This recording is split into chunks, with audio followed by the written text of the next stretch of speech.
What's up, mortals? It's Dante, and we're back, baby! We are back with Four Nights at the Apocalypse, Chapter 190, Head-On Clash. Gawain versus Balin is about to continue, and oh boy, we're in for some big surprises. What do I mean by that? Well, let's get right into it. Intense! This is one intense battle now.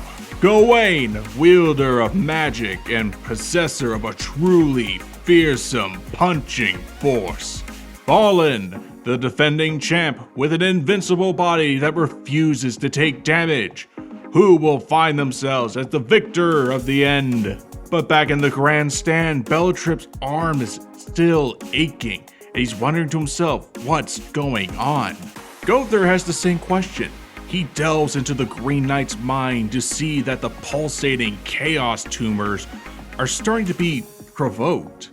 Bellatrip's sealed memories must be being poked at. The chaos restraining them is now at full force as we see Bellatrip's memories of Escanor starting to crack open like an egg. But this has 𝐸𝐿thr wondering, is it reacting to Gawain's weapon, Rita, or is it in response to Gawain's latent ability? This is a theory some fans are wondering about. Does Gawain really have the ability of sunshine in her, or is it all in her sword? Let me know in the comments. But back at the arena, Balin says, when I first saw you like that yesterday, it stirred me like little does now. Is this your magical force, little lady? Gawain erupts into flames, explaining, Dawn.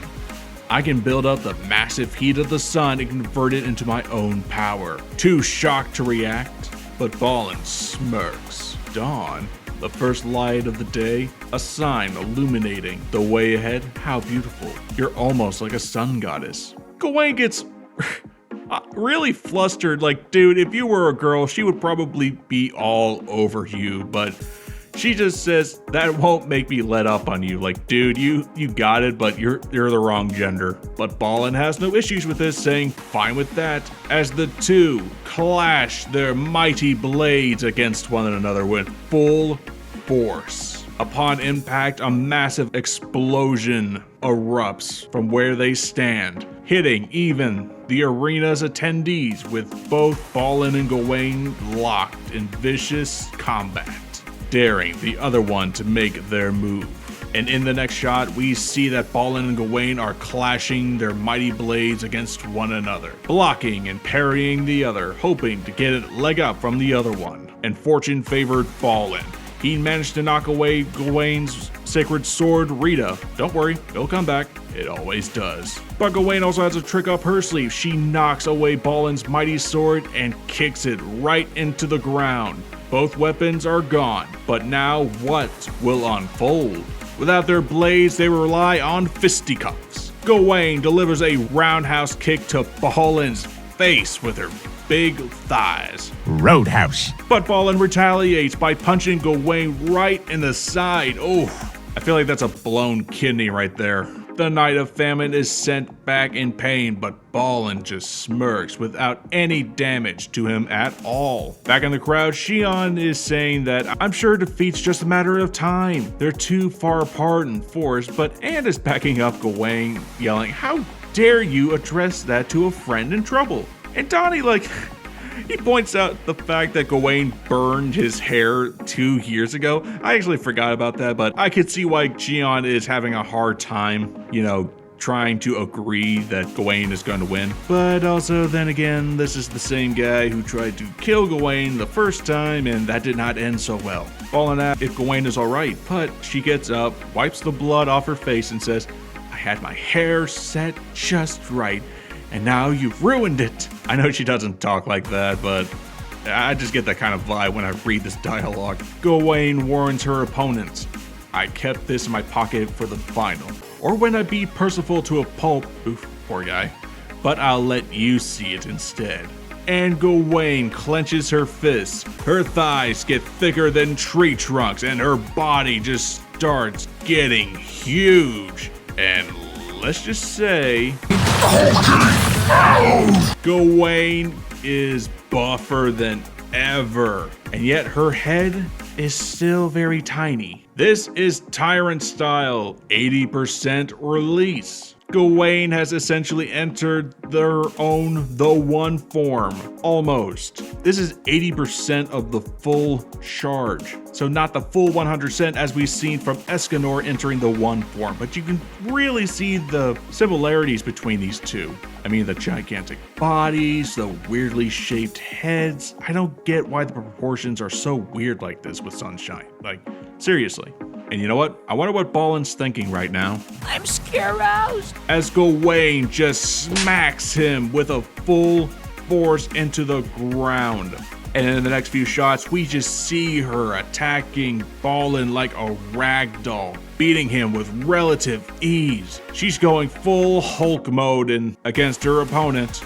Gawain's on a terrifying rush, and Balin is being thrown around like a leaf in the wind. And Donnie and Garrett give some very weird faces. I wonder what they're thinking. I'm Shyrose. Gawain is about to just straight up body slam with her knee on Balin like he was nothing. But the Invincible Man gets up and just kicks Gawain right in the head. And to her shock, not a scratch. After all of that, all the beatings, nothing is on this guy's face. Balin is still invincible. What a sight.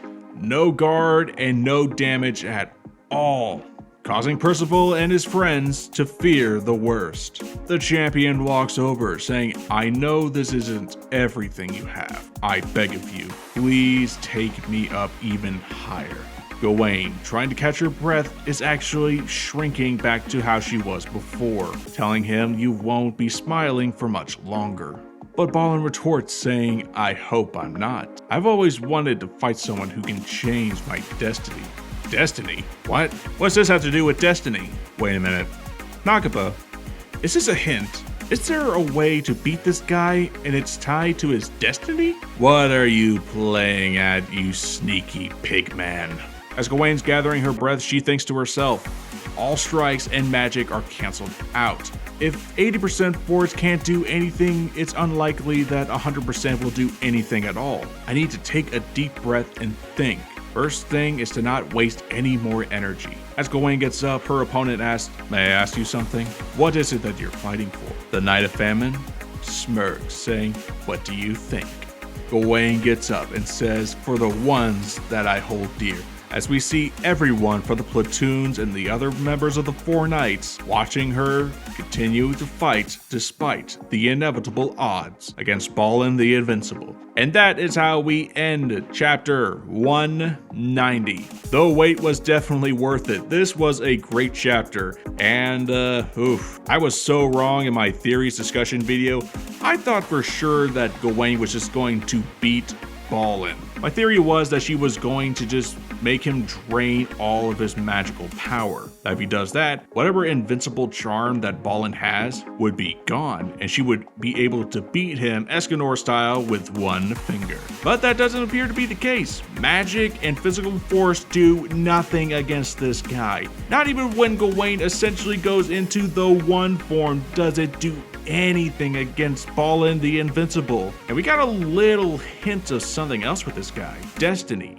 Is there something against this guy? Is he invincible because it's a curse? This actually makes me think back to, remember in God of War, there was Baldur, you know, the guy who was immune to anything, damage, elements. Everything thrown at him was for nothing. He couldn't feel anything, and damage meant nothing. That's how I think this is going on with Balin. He might be cursed or enchanted to be invincible. Maybe this isn't actually his magic. It's a curse or something else. We're gonna have to see what Gawain has in store next and how she's going to win, because I doubt Balin is going to just, you know, get it off a cliff because he is too prideful, just like Gawain, to just submit. What do you think is going to happen in chapter 191? How will Gawain win? What will she do? Is Bellatrip going to act knowing that her magic is similar to his brother Escanor's? We're going to find out, and if you love 7 Deadly Sins of 4 Knights of the Apocalypse material, subscribe. Check out our channel for more content on this subject, and stay tuned for more coming real soon. This has been Dante from the Anime Underworld, and I'll see you mortals later.